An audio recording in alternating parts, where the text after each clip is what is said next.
Hello everyone. आज की इस वीडियो में हम लोग सीखने जा रहे हैं क्लास 8 के चैप्टर नंबर 4 डेटा हैंडलिंग के कुछ ऐसे क्वेश्चंस जो बहुत बार पूछे जाते हैं। इससे पहले वाली वीडियो में मैंने आपको इस चैप्टर का कुछ इंट्रोडक्शन दिया था, जिसमें मैंने आपको डेटा हैंडलिंग यानी कि जिस जिस तरह से डेटा को रिप्रेजेंट किया जा सकता है, उसको कैसे रीड करना है, ये सब बताया था। तो उसके बाद आप वो वीडियो को देखने के बाद ये वाली वीडियो देखना, आपको क्वेश्चन ज़्यादा अच्छे से समझ आएंगे। तो शुरू करते हैं हमारे फर्स्ट क्वेश्चन से। फर्स्ट क्वेश्चन है, आपको पाई चार्ट बनाना है, ड्रॉ पाई चार्ट। आपको एक डेटा दिया हुआ है which is time spend by a child during a day. एक दिन में बच्चा कहाँ कहाँ अपना टाइम स्पेंड कर रहा है, उसका पूरा दिन का डेटा है कि वो कितना टाइम सो रहा है, कितना टाइम स्कूल में बिता रहा है, कितना होमवर्क में, कितना खेलने में और बाकी कामों में। तो उसका आपको पाई चार्ट में इस डेटा को पाई चार्ट में डिपिक्ट करना है, दिखाना है। तो पाई चार्ट का मतलब पता होना चाहिए। पाई चार्ट मीन्स सर्कल के अंदर आपको डेटा को रिप्रेजेंट करना है। सर्कल के अंदर डेटा को रिप्रेजेंट करना है। कैसे करते हैं? सर्कल के हम सेक्टर्स डिवाइड करते हैं इस तरह से, छोटे बड़े सेक्टर्स। वो कैसे करते हैं वो मैं भी बताऊंगी। बट जितना आर्स है, मतलब जितना टोटल आपको डेटा दिया हुआ है, उतने टोटल डेटा को हम लोग डिग्रीज में डिवाइड करते हैं, डिग्रीज में कन्वर्ट करते हैं, और उतने डिग्री के एंगल बनाकर, सर्कल के सेक्टर्स बनाकर हम हर एक चीज़ को, हर एक डेटा को डिपिक्ट करते हैं, दिखाते हैं। तो कैसे करते हैं पूरा क्वेश्चन को ध्यान से देखना, स्टार्टिंग से समझाती हूँ। सबसे पहले तो आपको ये पता होना चाहिए कि एक पूरा सर्कल, जब हम कंप्लीट एंगल मेजर करते हैं सर्कल के, वो 360 डिग्री होता है। यानी कि 360 डिग्री पूरा एक सर्कल है, पूरा एक एंगल है सर्कल के अंदर बनने वाला। इस 360 डिग्री को हमें डिवाइड करना है कितने हिस्सों में? 24 हिस्सों में। क्यों 24? क्योंकि एक दिन में 24 घंटे होते हैं। तो जितने भी आवर्स आपको दिए हैं, ये 8 आवर्स सो रहा है बच्चा, 6 घंटे स्कूल जा रहा है, जो भी कर रहा है, 24 घंटे का पूरा इसका स्पैन दिया हुआ है। तो टोटल 24 आवर्स है। ये 24 आवर्स आपके पूरे इस एरिया में डिपिक्ट करेंगे इस पाई चार्ट में। और पाई चार्ट में पूरा एक एंगल जो है वो 360 डिग्री का है, कंप्लीट एंगल। तो आपको इन 24 घंटे को 360 डिग्रीज को 24 घंटे में डिवाइड करना है। ठीक है, कैसे करेंगे? देखो, सबसे पहले स्लीप देखते हैं। स्लीप कितना कितना घंटे सो रहा है? 8 घंटे, राइट। तो कितने में से? 24 में से। 24 घंटे में से एक बच्चा 8 घंटे सो रहा है, तो 24 नीचे डिनोमिनेटर में, 8 न्यूमरेटर में, इनटू मल्टीप्लाई करते हैं किससे? 360 डिग्री से, क्योंकि मुझे डिग्रीज में कन्वर्ट करना है। आपको याद होगा, इसी तरह से हम परसेंटेजेस भी निकालते हैं। अगर मुझे इसकी परसेंटेज निकालनी होती है कि फॉर एग्जांपल 24 में से किसी के 8 मार्क्स आए, आपको उसकी परसेंट निकालनी है तो हम 100 से मल्टीप्लाई कर देते हैं, तो परसेंटेज आ जाती है। लेकिन यहाँ पे मुझे डिग्रीज में कन्वर्ट करना है। 360 डिग्री टोटल डिग्री है, कंप्लीट एंगल है, तो इसलिए 360 से हम मल्टीप्लाई करेंगे। इसको आप कैलकुलेट करोगे तो आपके पास आएगा 120 डिग्रीज, राइट। नेक्स्ट देखो, नेक्स्ट है स्कूल। अब वो स्कूल कितना जा रहा है? स्कूल जा रहा है 6 घंटा out of 24 again, into 360 degrees.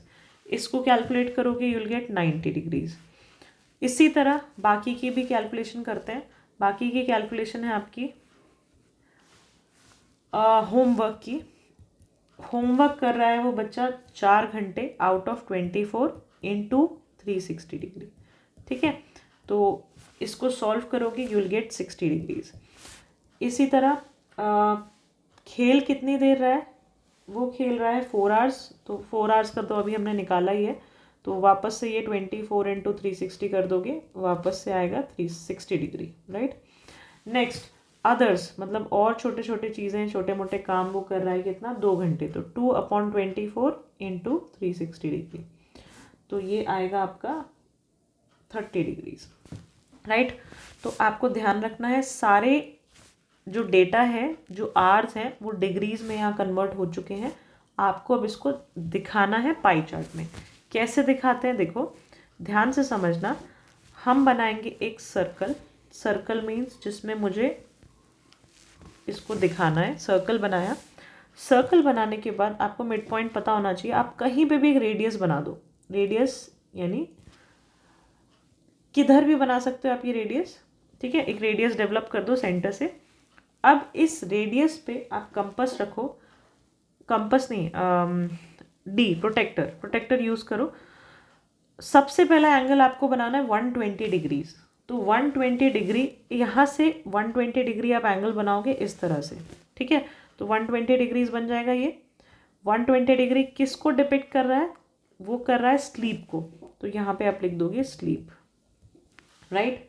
उसके बाद आप अपना पेज को मूव करोगे, अभी मैं मूव नहीं कर सकती हूँ, आप मूव करोगे और अपना डी जो है इस लाइन पर, इस नई वाली लाइन पे अलाइन करोगे, यानी न्यू रेडियस जो आपने बनाई है, मैं हाईलाइट कर देती हूँ इस कलर से, इस रेडियस पे आप अलाइन करोगे। और कितना एंगल बनाओगे? नेक्स्ट क्या चाहिए हमें? 90 डिग्री। स्कूल के लिए 90 डिग्री, तो 90 डिग्री का ऐसे एंगल बनाओगे, 90 डिग्री हो गया, यहाँ पे आप लिख दोगे स्कूल, ठीक है। उसके बाद फिर थोड़ा सा पेपर रोटेट करना और नई रेडियस अब कौन सी है, मैं फिर से अलग कलर से बता रही हूँ, ये वाली वाइट कलर से जो मैंने बताया, ये नई रेडियस है। इस पर आप फिर से अपना कंपास रखोगे, प्रोटेक्टर रखोगे डी, और अब कौन सा डिग्री बनाओगे? 60 डिग्री। तो अब 60 डिग्री का एंगल यहाँ बनेगा, फिर इसी तरह नई रेडियस पे फिर से 60 डिग्री बनेगा इस तरह से। तो ये दोनों जो आपके 60 डिग्री और 60 डिग्री हो गए हैं, ये क्या रिप्रेजेंट कर रहे हैं? होमवर्क एंड खेलना। तो होमवर्क यहाँ लिखोगे, प्ले यहाँ लिखोगे, एंड ये जो बच गया ये ऑटोमेटिकली 30 डिग्री ही बचेगा, बिकॉज टोटल 360 डिग्री का पूरा एक कंप्लीट एंगल होता है, सारे एंगल्स 360 में से ही आपने निकाले हैं। तो ये जो लास्ट में बचेगा वो 30 डिग्री ही बचेगा, विच इज़ अदर्स। तो आप यहाँ लिख दो अदर्स, ठीक है। इस तरह से आप पाई चार्ट बनाओगे। डी की हेल्प से बनाना बहुत इजी है ये, बस आपको कैलकुलेट करना आना चाहिए कितने में से कितना निकालना है इंटू 360 डिग्री। जैसे परसेंट का कॉन्सेप्ट है, परसेंटेज निकालते हैं, उसी तरह डिग्रीज यानी एंगल्स भी आप निकाल सकते हो, ठीक है। तो इस तरह के क्वेश्चन बहुत पूछे जाते हैं। नेक्स्ट टाइप ऑफ क्वेश्चन पे चलते हैं। नेक्स्ट क्वेश्चन बोल रहा है, when a die is thrown list the outcomes of an event of getting. First part है a prime number, second not a prime number, third a number greater than 5, and fourth है a number not greater than 5। तो आपको outcomes निकालने हैं। Outcomes means क्या क्या possibility हो सकती है, ये प्रोबेबिलिटी का क्वेश्चन है। तो कैसे निकालोगे? देखो, एक डाई को थ्रो किया गया, डाइस मीन्स कुछ ऐसा जो आप लूडो जिससे खेलते हो, ये डाइस एक क्यूब फॉर्म में होता है जिसमें 1 से लेके 6 तक नंबर्स होते हैं। तो उसमें आपने उसको थ्रो किया, तो जब भी आप एक डाई थ्रो करोगे एक ही चीज़ ऊपर आएगा, मतलब एक ही नंबर, कोई एक डिजिट, कोई एक नंबर आउट ऑफ 1 से लेके 6 तक। 1 आएगा या तो 2 आएगा या 3 आएगा या 4 आएगा या 5 या 6, इनमें से कोई एक ऑप्शन आपको देखने को मिलेगा जब भी आप डाइस को थ्रो करोगे, ठीक है। तो वो बोल रहा है फर्स्ट पार्ट में कि ऐसा बताओ कि कितनी प्रोबेबिलिटी होगी कि वो एक प्राइम नंबर होगा। तो देखो 6 ही चीज़ें आ सकती हैं, 6 ही ऑप्शन हैं। इसमें से प्राइम नंबर कौन कौन से हैं? तो आपको प्राइम नंबर का कॉन्सेप्ट पता होना चाहिए। 2 प्राइम नंबर है, 3 प्राइम नंबर है, और 5 is a prime number. Prime number मतलब वो नंबर्स जो अपने ही टेबल में आते हैं और किसी के टेबल में नहीं आते, 1 और अपनी टेबल में आते हैं, ठीक है। सो 3 ही चांसेस हो सकते हैं। फर्स्ट का आंसर है 2, 3 एंड 5 आर दी नंबर्स जो बेसिकली चांसेस या आउटकम्स हो सकते हैं जो प्राइम नंबर्स होंगे, ठीक है। सेकेंड पार्ट देखते हैं, जो नॉट अ प्राइम नंबर, यानी प्राइम नंबर नहीं होंगे कौन कौन से? या तो 1 होगा या 4 होगा या 6 होगा। तो अगेन 1, 4 या 6 आउटकम्स हो सकते हैं, 3 ही आउटकम्स हो सकते हैं जो प्राइम नंबर नहीं होंगे। उसके बाद थर्ड देखो, अ नंबर ग्रेटर देन 5। कितने चांसेस हैं कि नंबर जो आए जब आप डाइस थ्रो करो तो 5 से बड़ा हो? 5 से बड़ा एक ही नंबर है, विच इज़ 6। तो ये 6 आने के चांस कितने हैं? एक ही चांस है, विच इज़ 6, ठीक है। इसी तरह फोर्थ पार्ट देखो, अ नंबर नॉट ग्रेटर देन 5। 5 से बड़ा ना हो। तो 5 से बड़ा ना होना मतलब या तो 4 या तो 3 या 2 या 1। तो आउटकम्स कितने हो गए? 1, 2, 3 एंड 4। 4 आउटकम्स हो सकते हैं जो 5 से बड़े नहीं हैं, मतलब 4 चांसेस, 4 पॉसिबिलिटीज़ हो सकती हैं 5 से बड़े ना आने की, ठीक है। तो मेरे ख्याल से आपको ये समझ आया होगा। आगे बढ़ते हैं नेक्स्ट क्वेश्चन की तरफ। नेक्स्ट क्वेश्चन देखते हैं। क्वेश्चन कह रहा है कि आपको एक पाई चार्ट दिया हुआ है, मैंने पूरा क्वेश्चन लिखा नहीं है, मैं आपको बता रही हूँ बोल के कि पाई चार्ट को रीड करो, डेटा जो दिया हुआ है, और नीचे दिए गए क्वेश्चंस को आंसर करो। तो पाई चार्ट क्या बोल रहा है, आपको डिग्रीज दिए हुए सेक्टर्स डिवाइड करके कि किसी एक बच्चे का वो है कि वो कैसे कैसे क्या क्या यूज़ करता है स्कूल जाने के लिए। कभी बस से जाता है, कभी वॉक करके, कभी टैक्सी, कभी साइकिल, कभी कार। तो कितना क्या यूज़ कर रहा है, कौन सा व्हीकल यूज़ कर रहा है, उसके हिसाब से पाई चार्ट बनाया हुआ है। इस डेटा को देखकर आपको आंसर देना है नीचे के क्वेश्चंस को। तो बस वो देखो यहाँ पे आप जैसे कि चार्ट में देख सकते हो, बस वो सबसे ज़्यादा यूज़ कर रहा है, सबसे ज़्यादा एरिया जो है इस सर्कल का बस ने लिया हुआ है। फिर कार यूज़ कर रहा है, फिर साइकिल, टैक्सी यूज़ कर रहा है, वॉक भी कर रहा है। तो अलग अलग डिग्रीज हैं, उस हिसाब से हमें ये बताना है क्या, first what is the most common mode of transport, सबसे ज़्यादा वो क्या यूज़ कर रहा है। तो हमें यहाँ चार्ट को देखते ही पता चल रहा है कि बस सबसे ज़्यादा यूज़ हो रही है। तो फर्स्ट वाले का आंसर आपका है बस, ठीक है। नेक्स्ट जो है, what fraction of children travel by car, what fraction of children travel by car. भाई देखो बच्चे कार से भी आ रहे हैं, ये कार वाला एरिया है, ठीक है। कार वाला एरिया 90 डिग्री है आउट ऑफ टोटल 360 डिग्री। पूरा जो सर्कल है वो 360 डिग्री का होता है, ठीक है। तो 360 में से 90 डिग्री जो है वो कार को दिया हुआ है। तो फ्रैक्शन क्या बनेगा, आउट ऑफ 360 यानी 360 डिग्री नीचे और 90 ऊपर। तो आप इसको कैंसिल कर दो, ये आएगा 1/4। तो 1/4 यानी 1/4 बच्चे जो हैं वो कार से आ रहे हैं, 1/4, राइट। नेक्स्ट है, if 18 children travel by car, अगर कार से 18 बच्चे ट्रैवल करते हैं, how many children took part in the survey, तो पूरे कितने बच्चों ने ये सर्वे में पार्ट लिया है। बेसिकली ये डेटा पूरा कितने बच्चों का है।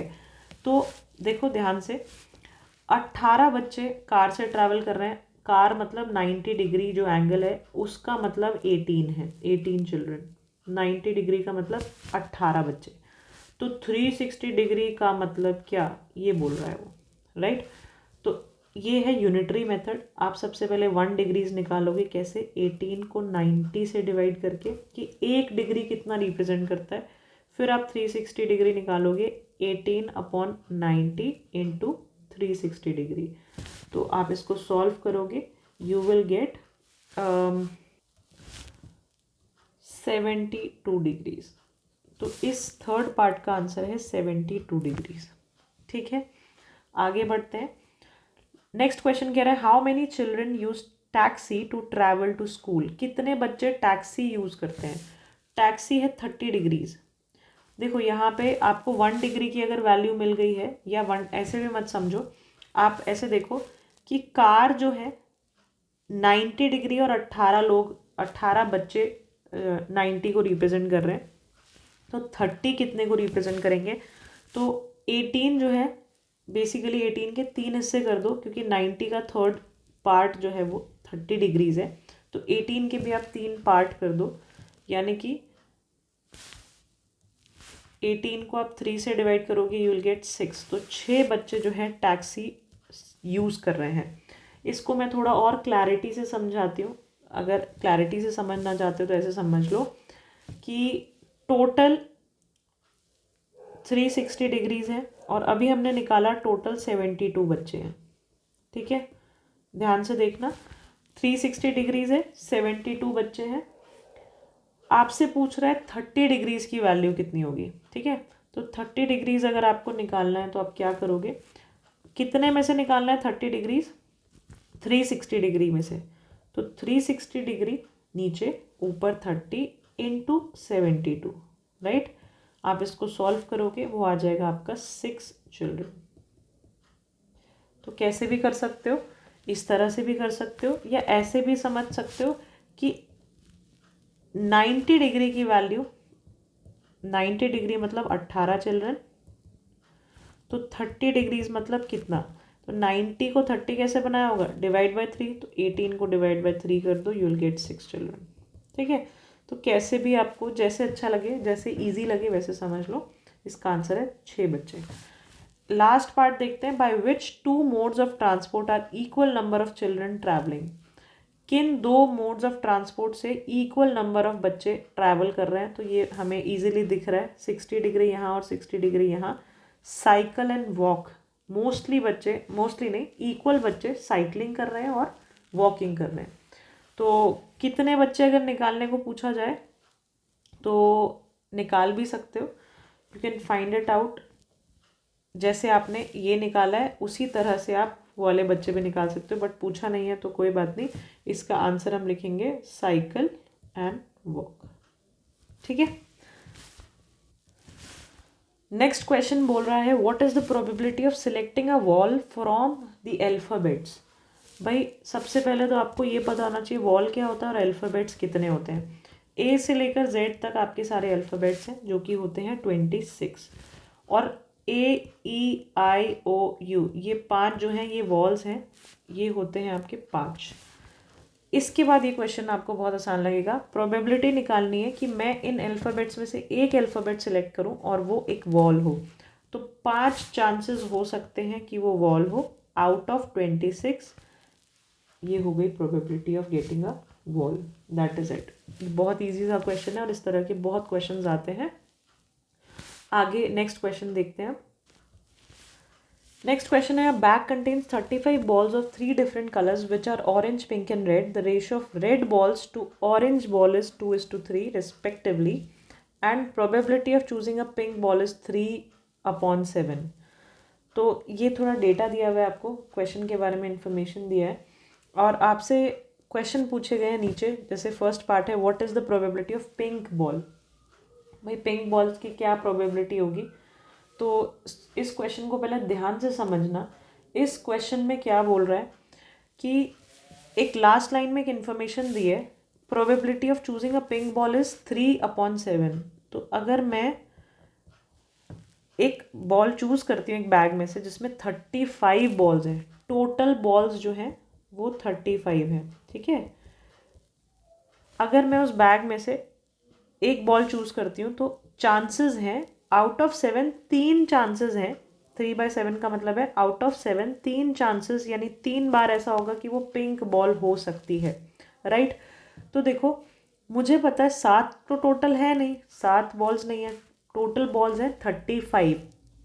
तो टोटल बॉल्स 35 यानी नीचे 35 लिखोगे, बेस में 35 टोटल है, उसमें से कितनी पिंक बॉल हो सकती हैं तो मुझे वो नहीं पता कितनी होंगी, बट मुझे ये पता है कि उसकी प्रोबेबिलिटी 3/7 है, यानी कि मैं इसको कट करूँगी तो 3/7 आएगा, राइट।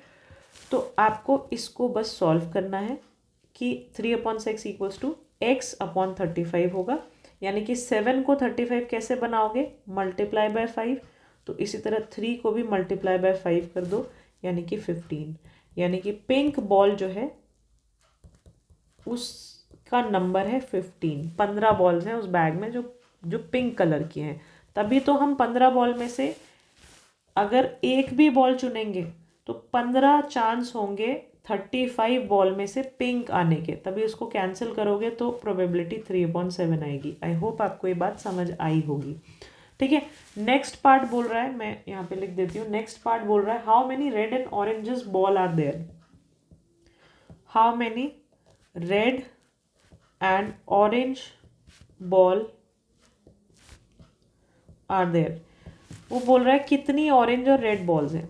तो देखो यहाँ पे एक और इन्फॉर्मेशन आपको देखने को मिलेगी, the ratio of red balls to orange ball is 2:3। तो भाई रेशो का मतलब अगेन या तो ऐसे लिख लो 2/3 या लिख लो 2:3, एक ही बात है। ये रेड बॉल को डिपेंड कर रहा है और ये ऑरेंज को, ठीक है। तो रेड बॉल 2 है अगर, तो ऑरेंज 3 है। अब ध्यान से समझना, एक्चुअल में बॉल्स 35 थी टोटल, 35 में से 15 तो पिंक है, तो 15 तो हटा दो, यानी कि आपके पास बची सिर्फ 20 बॉल्स। 15 तो पिंक है, 20 बॉल बची। इन 20 में से 2 पार्ट रेड है और 3 पार्ट ऑरेंज है। तो 20 को डिवाइड करना है 2:3 रेशो में। कैसे डिवाइड करते हो, 20 इंटू 2/5। अब ये 5 कहाँ से आया, 5 is 2 + 3, यानी कि मुझे टोटल 5 हिस्से करने हैं किसी चीज़ के, ठीक है। तो मैं नीचे डिनोमिनेटर में 5 लिखूंगी, यानी 5 हिस्सों में बांटूंगी, जिसमें से 2 पार्ट मेरा रेड बॉल है। तो रेड कितना हो जाएगा आपका 8 बॉल्स, और 3 पार्ट जो है वो मेरा ऑरेंज है। तो 3 पार्ट यानी 2 into 3/5 which is 12 balls. 12 balls orange है, 8 बॉल्स जो है आपकी रेड है, और 15 बॉल्स आपकी पिंक है। ये बैग के अंदर का बॉल्स के कलर हैं, ठीक है। इसके अलावा आपसे पूछा जाएगा, लेट्स से थर्ड पार्ट में पूछ रहा है कि what is the probability of selecting a red ball. Red ball की प्रोबेबिलिटी बताओ।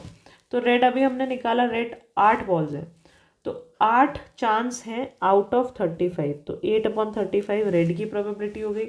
मान लो बोलता है कि ऑरेंज की प्रोबेबिलिटी बताओ, तो ऑरेंज की प्रोबेबिलिटी हो जाएगी, ऑरेंज बॉल है 12/35, ठीक है।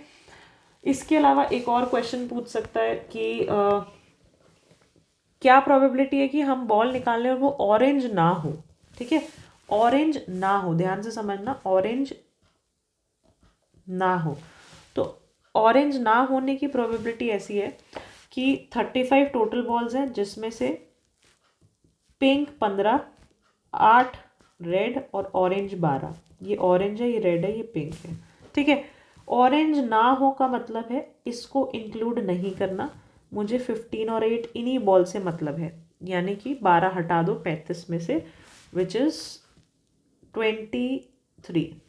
23 बॉल्स आ सकती हैं, मतलब मैं चूज़ करूँ तो 23, यानी या तो पिंक आएंगी या रेड आएंगी, तो 23 चांसेस हैं ऑरेंज ना आने के आउट ऑफ 35। तो इस तरह से आप प्रोबेबिलिटी निकालोगे किसी भी चीज़ की। प्रोबेबिलिटी के क्वेश्चंस बहुत आते हैं, तो अच्छे से प्रैक्टिस करना। डाइस के ऊपर क्वेश्चंस बन सकते हैं, कार्ड्स के ऊपर बन सकते हैं, इस तरह के बैग के ऊपर बन सकते हैं, रेन होने पर या नहीं होने पे बन सकते हैं। तो ये क्वेश्चंस जितना प्रैक्टिस करोगे उतनी अच्छी वो आ जाएगी पकड़ इन क्वेश्चंस पे। और भी ज़्यादा क्वेश्चंस देखने हो अगर तो, और मैंने ऑलरेडी वीडियो बनाई हुई है डेटा हैंडलिंग की, वो आप जाके देख सकते हो। वहाँ पे और ज़्यादा क्वेश्चंस मैंने प्रैक्टिस कराए हुए हैं। अभी के लिए इतना ही। Thank you for watching.